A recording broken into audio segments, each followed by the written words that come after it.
Bienvenue pour cette deuxième séance. Premièrement, je souhaite remercier notre ami cher Omar Fabtat pour cette occasion, cette rencontre et cette ouverture aussi sur des chercheurs et aussi une ouverture sur le monde de la recherche et le monde de la pratique cette année au Maghreb et au Moyen-Orient. J'ai eu l'occasion d'assister une première fois où c'était dédié au monde arabe. Et cette ouverture, je trouve qu'il correspond plus à la réalité de la pratique dans ces pays. Aujourd'hui, nous allons accueillir 4 personnes. Et je me permets de les citer par ordre de passage. Abdelmjid Zouine, qui va intervenir avec une communication intitulée « Le théâtre de Wajdi Mouawad du diasporique à l'universel ». Également, on va passer directement à M. Mahfoud Kessili avec une communication intitulée La pratique théâtrale comme outil d'affirmation chez les dramaturges algériens de la diaspora, l'exemple de Mouhia. Et là, on voit aussi avec cette intervention l'intérêt de cette ouverture sur les diversités culturelles dans ces pays. Troisième intervention, ça sera Madame Leïla Saad Louange, qui va intervenir avec une communication intitulée « La représentation de la guerre et de ses conséquences chez les artistes du Moyen-Orient en Europe après le printemps arabe. Témoignages, esthétique et mémoire collective ». Et nous terminerons avec Anna Maria Bianco, avec une communication intitulée « La révolution syrienne sur les scènes européennes, la trilogie des prisons de Ramzi Choukaïb ». Nous avons 4 interventions. Nous allons essayer de respecter le temps et d'être plus précis. Je donne la parole directement à mon cher collègue Abdelmjid Zouine. Merci, Monsieur le Président. Tout premièrement, permettez-moi de remercier le staff qui organise cet événement. Merci à Omar de m'avoir associé à cette belle expérience. C'est mon 3e passage, donc je suis un peu habitué des lieux.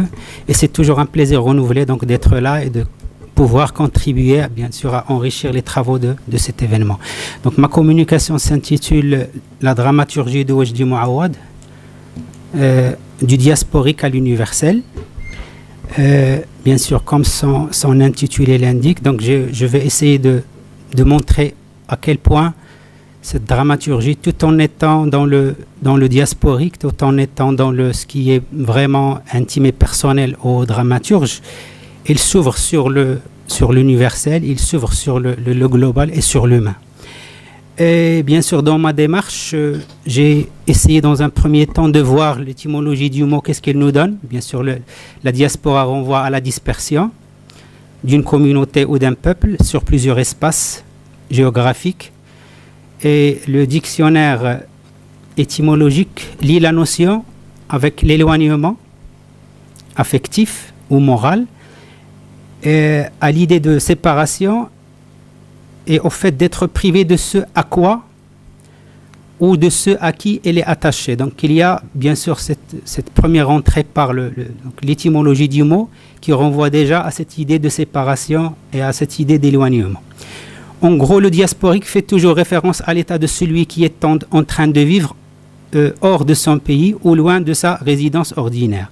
Donc ce liminaire notionnel me permet de situer ma réflexion par rapport à la dramaturgie de Wajdi Mouawad dans l'essayage de ce déplacement spatial involontaire avec tout ce qu'il a entraîné en termes d'attachement, détachement par rapport aux origines, préservation de la mémoire, l'idée de retrouver un certain bien-être dans la terre d'accueil et la possibilité ou l'impossibilité de s'intégrer à cette culture d'accueil.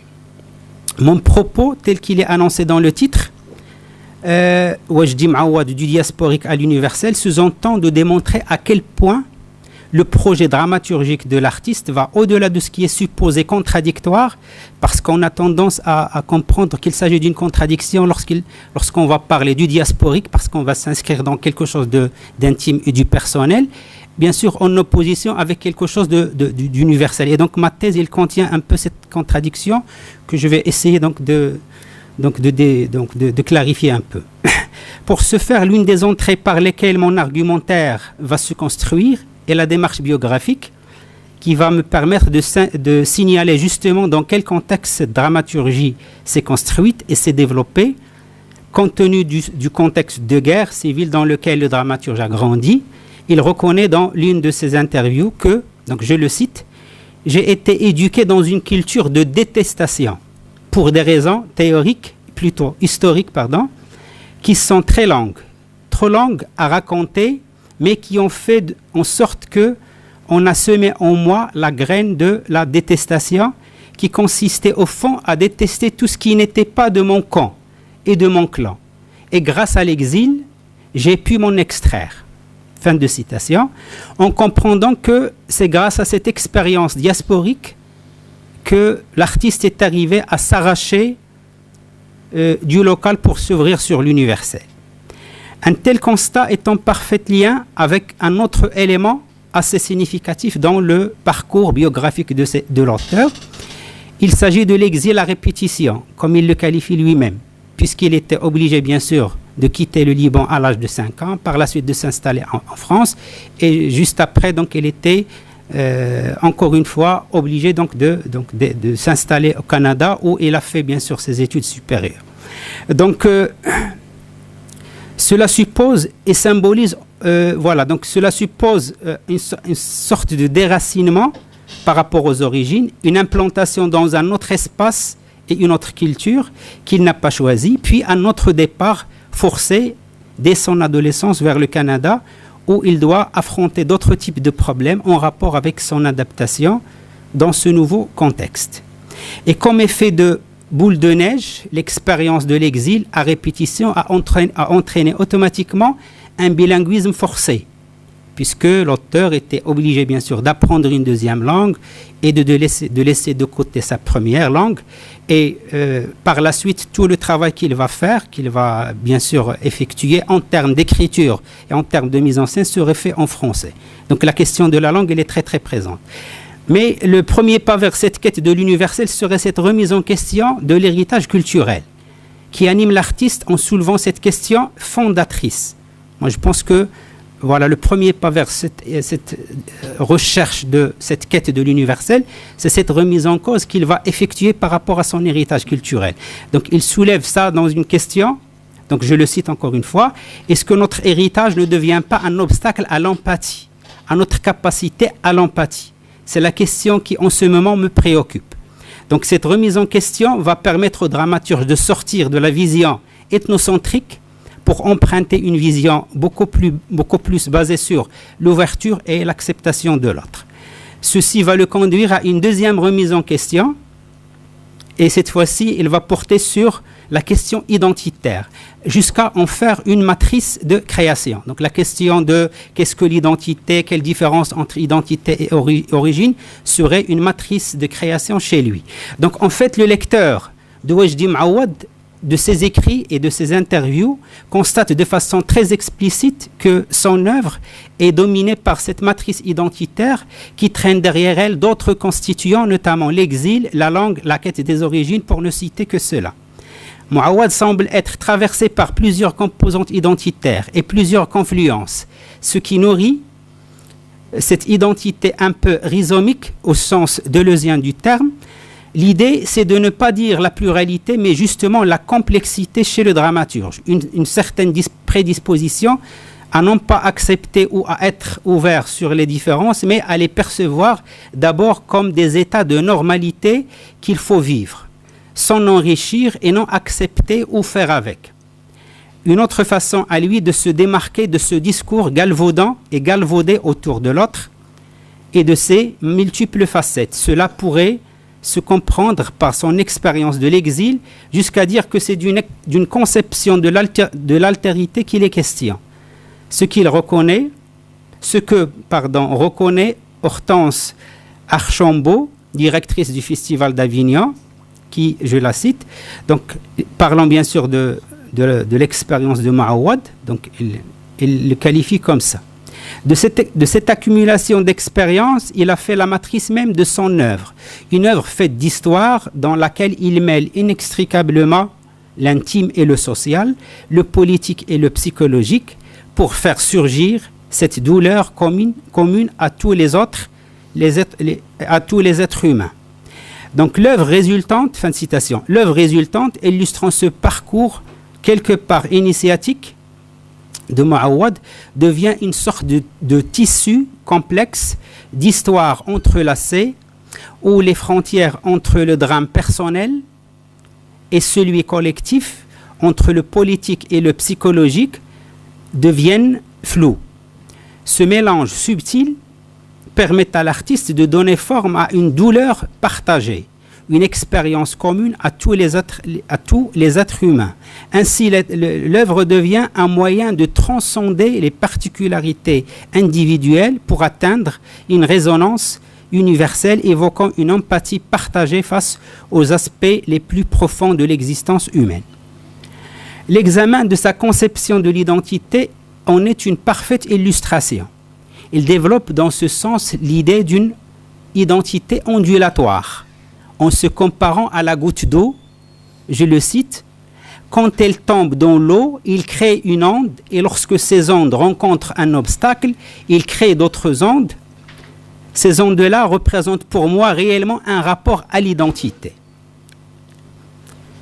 Cette conception singulière de l'identité se construit dans le perpétuel contact avec l'autre et à travers les multiples formes d'échange, influence, confluence qui se tissent après, d'où la pertinence de l'idée de l'ondulation qui renvoie à une sorte de mouvement, de dynamisme et en même temps d'évolution, progression qui aboutit à une forme d'identité en devenir et où l'être-là de la personne est toujours à redéfinir.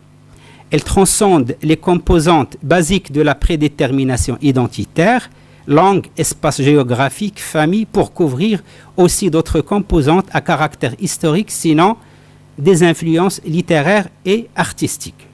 C'est pourquoi, lui, il fait la différence entre l'origine et l'identité. Pour lui, l'origine, elle est fixe et l'identité, elle est toujours en devenir.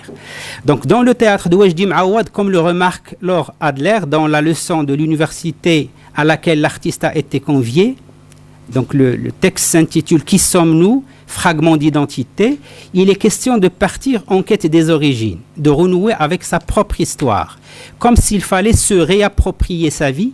C'est ce que nous remarquons chez les personnages de Wilfrid, Lou, Jean et John, héros des 3 premières pièces du Cuator intitulé « Leçon des promesses », où les parents sont souvent absents et les enfants doivent mener une sorte d'enquête à la recherche de leurs origines et faire face aux multiples révélations et rebondissements qui apparaissent au fil de leur parcours. Dans Littoral, c'est l'histoire d'un fils qui cherche un lieu de sépulture pour enterrer le corps de son père. Dans Incendie, c'est encore une fois l'histoire de 2 jumeaux qui tentaient de retrouver leur père et leur frère inconnus. Dans Forêt, c'est également l'histoire d'une jeune fille qui découvre qu'elle doit sa vie au fait que sa grand-mère a eu une amie qui va sacrifier sa vie pour elle. Donc la question identitaire se hisse en matrice qui nourrit son œuvre et se nourrit des trajectoires biographiques de l'artiste qui se trouvent associées à d'autres expériences et à d'autres ondulations. Le contexte de guerre où il a passé son enfance l'a privé des plaisirs de cette phase en l'entraînant plutôt dans cet exil non souhaité qui va le conduire à une double perte, celle du jardin d'enfance et celle de sa langue maternelle, ce qui va alimenter davantage sa fragmentation identitaire. Son regard considérant l'enfance comme un couteau planté dans la gorge résume parfaitement cet état de choses. Et donc, ces écrits peuvent être lus dans ce sens comme des voyages à la fois introspectifs et rétrospectifs. Sur un autre plan, si on perçoit la dramaturgie de Wajdi Mouawad du point de vue de l'exil, compte tenu de son parcours biographique, nous nous trouvons obligés de lui affecter les mêmes fonctions assumées par cette forme d'écriture. Je parle bien sûr de l'écriture de l'exil. C'est ce qui est justement répertorié à titre d'exemple par Alexis Nou dans son article Littérature, exil et migration. En fait, en faisant la différence entre la révélation et les aveux, c'est-à-dire l'expression de ce non-dit, et par la suite la remise en question sur la filiation par rapport à une généralité littéraire.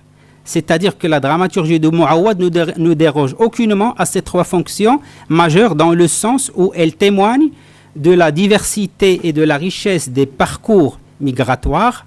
Elle parle de ce qui risque d'être tu pour des considérations beaucoup plus politiques et finalement cette fonction qualifiée par le théoricien de subversive dans la mesure où elle brouille toutes les classifications génériques de l'historiographie littéraire basée sur l'appartenance nationale. Et à ce juste titre, mon propos trouve entièrement sa légitimité puisque cette dramaturgie transcende le national pour s'inscrire dans le global et l'universel.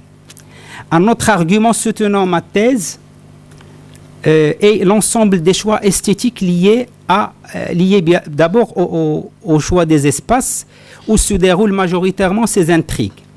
Nous assistons à une pluralité de déplacements spatiaux qui permettent d'inscrire l'action jouée dans une sorte d'imprécision spatiale, voire de flou qui rendent l'histoire crédible en dehors de son appartenance géographique. À titre d'exemple, dans Incendie, il n'est aucunement question de nommer des lieux donnés ou des faits bien choisis.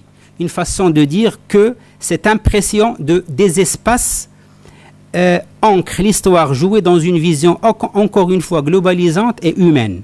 Avant tout, ce refus de nommer, comme il l'appelle lui-même, lui permet justement de se distancier de tout ce qui a attrait à l'histoire et au témoignage. Ce qu'il reconnaît dans l'une de ses entrevues, moi par exemple, je le cite, moi par exemple, l'histoire, ça ne m'intéresse pas, sinon je serais devenu historien. Ou alors elle m'intéresse comme un lecteur, comme quelqu'un qui est curieux du monde. Je ne pense jamais à la question de l'histoire quand j'écris vraiment. Mais quand il s'agit de nommer ces personnages, il y a tout un travail sur l'onomastie, de façon à s'inscrire dans cette vision universelle. Ainsi, l'onomastique libanaise, ou plus largement arabe, n'est pas non plus suffisamment mise en exergue pour que le spectateur-lecteur occidental se sentent tenus de la déchiffrer. Ce qui crée une sorte de croisement de langues et de cultures avec plus ou moins de situations conflictuelles et nous laisse entrevoir dans les écrits de Wajdi Mouawad un goût prononcé pour le pluralisme culturel, le métissage, la créolisation et l'hybridation. À titre d'exemple, le protagoniste de Littoral, qui s'appelle Wilfried, qui est d'origine libanaise, n'a pas vécu la guerre civile, de telle sorte que celle-ci demeure largement, jusqu'au revirement final, l'histoire de l'autre. Une façon à lui de réussir l'adhésion du spectateur, abstraction faite de son origine et de sa langue. Un autre aspect renforçant cette dimension à la fois globalisante et englobante des différences que l'auteur a affrontées et ce rapport avec l'autre. Cette expérience de l'altérité qu'il a été amené à vivre en premier lieu sur la scène, l'auteur s'est trouvé dans la situation assez singulière, c'est de ne faire du théâtre qu'avec des étrangers. Donc ça, il l'avoue explicitement. Voilà, donc je le cite. Ça fait 35 ans que je fais du théâtre devant des gens avec qui je ne partage rien en commun, collectivement. Je ne suis pas européen, je ne suis pas nord-américain, mais je vis avec les Européens et je vis avec les nord-américains. C'est avec eux que je fais du théâtre et c'est pour eux que je fais du théâtre. Et je leur raconte l'histoire du Liban depuis ma première pièce jusqu'à la dernière. J'ai toujours parlé du Liban. Finalement, si on jette un coup d'œil sur l'ensemble des consécrations atteintes par le dramaturge, qui sont, je les cite rapidement, le Molière du meilleur auteur plutôt francophone du théâtre, qui lui est attribué pour Littoral en 2005, le Grand Prix du théâtre de l'Académie française pour l'ensemble de son œuvre dramatique en 2009, en plus des décorations qu'il a eues, notamment le Chevalier d'Ordre des Arts et des Lettres en 2002 et l'Officier de l'Ordre de Canada en 2009, en plus de ces traductions qui sont plurielles et qui ont porté sur son œuvre et qui dépassent une trentaine de langues.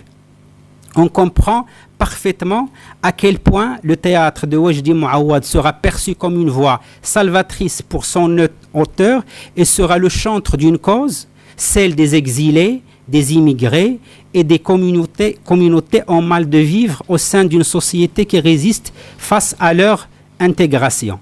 L'œuvre de Wajdi Mouawad a réussi avec beaucoup de subtilité à déjouer l'intime et le personnel pour revêtir un aspect universel qui lui a valu reconnaissance et consécration. Et je vous remercie.